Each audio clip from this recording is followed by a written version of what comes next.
inshallah, Bismillah ar-Rahman ar-Rahim, Alhamdulillah Rabbil Alameen, Wassalatu wassalamu ala Sayyidil Mursaleen.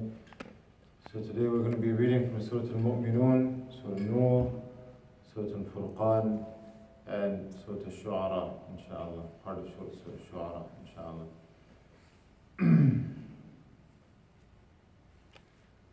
So in Surah Al-Shu'ara, Allah subhanahu wa ta'ala speaks about the different prophets, and Allah subhanahu wa ta'ala speaks about Ibrahim alayhi salam. So Allah subhanahu wa ta'ala, in this there's a couple of du'as of Ibrahim alayhi salam that we can really learn from. And so Ibrahim alayhi salam says, this is ayah number 83, from ayah number 83, Ibrahim alayhi salam says, بعد أعوذ بالله من الشيطان الرجيم ربي هب لي حكما وألحقني بالصالحين. So remember who's saying this. This is Ibrahim alayhi salam, with regards to whom Allah subhanahu wa ta'ala says, Inna Ibrahim kana ummah.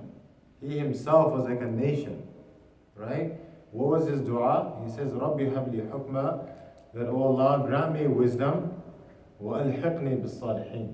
And O Allah, join me with the pious people. Join me with the pious people in this world and in the hereafter. Ya Allah, make it so that I am with the pious people.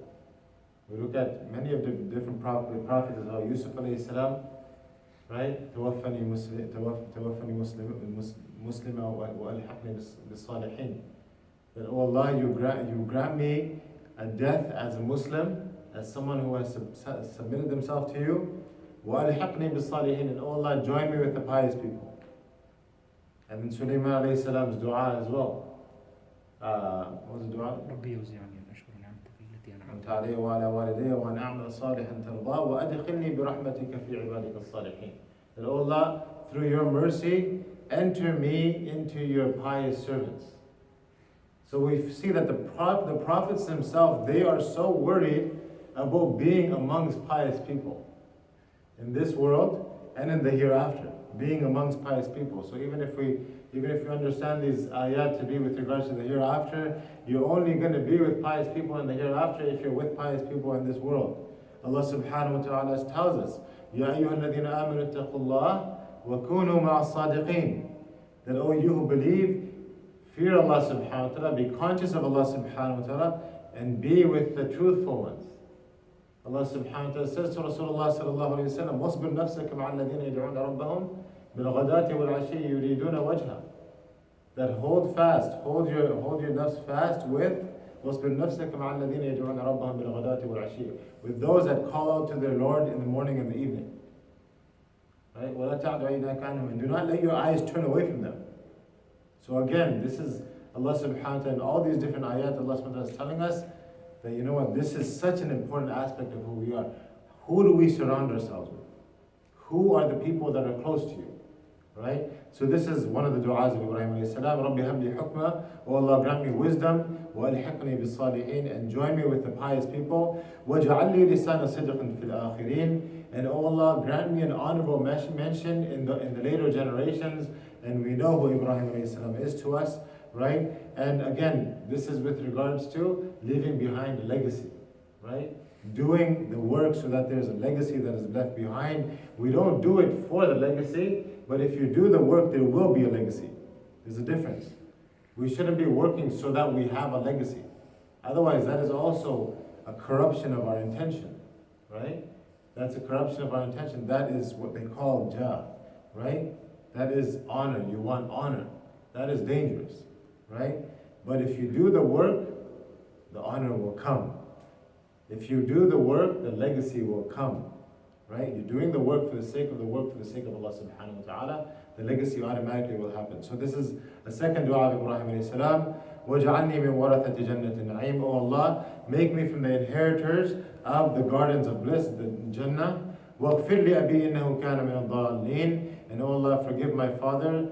Indeed, he was from the people that were misguided, the people that were on the wrong path. Right? And this was, of course, Allah subhanahu wa ta'ala explained, this is in another ayah, I don't want to take too much time, but Allah subhanahu wa ta'ala explains that this dua that Ibrahim alayhi salam made, وَمَا كَانَ اسْتِغْفَارُ إِبْرَاهِيمَ لِأَبِيهِ إِلَّا عَن مَوْعِدَةٍ وَعَدَهَا إِيَّاهُ فَلَمَّا تَبَيَّنَ لَهُ أَنَّهُ عَدُوٌّ لِلَّهِ تَبَرَّأَ مِنْهُ.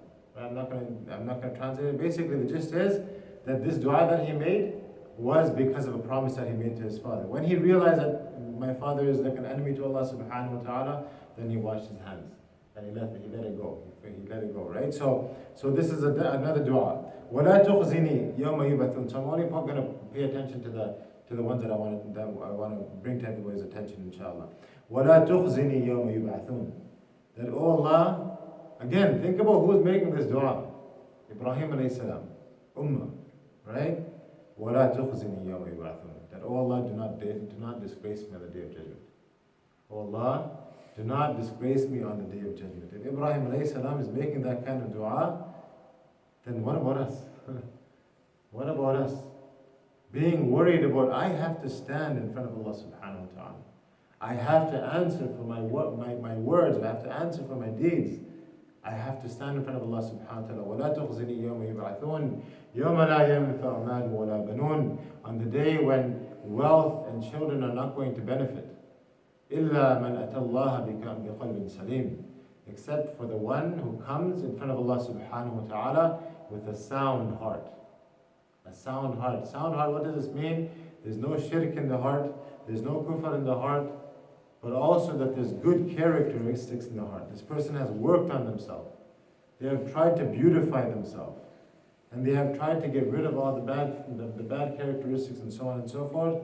إِلَّا مَنْ أَتَى اللَّهَ بِقَلْبٍ سَلِيمٍ. So I know there was a lot of things here, but I thought that, these du'as, Jazakallah khair to Shaykh Junaid who brought this to my attention. We were just speaking. One of the I know that we're going a bit long. I'm just going to quickly, a few minutes. One of the enjoyable parts of my day is when we talk about what we are going through in our Quran, and we talk about these different passages. And this is very beautiful. It's a very beautiful part of Ramadan for me, alhamdulillah. So again, being worried about who your friends are, right? Not worrying about a legacy, but leaving a legacy through hard work, right? That's number 2. Number 3 is worrying about the fact that we have to stand in front of Allah subhanahu wa ta'ala, right? And number 4 is working on our hearts, working on beautifying ourselves and ridding ourselves from bad characteristics. May Allah subhanahu wa ta'ala.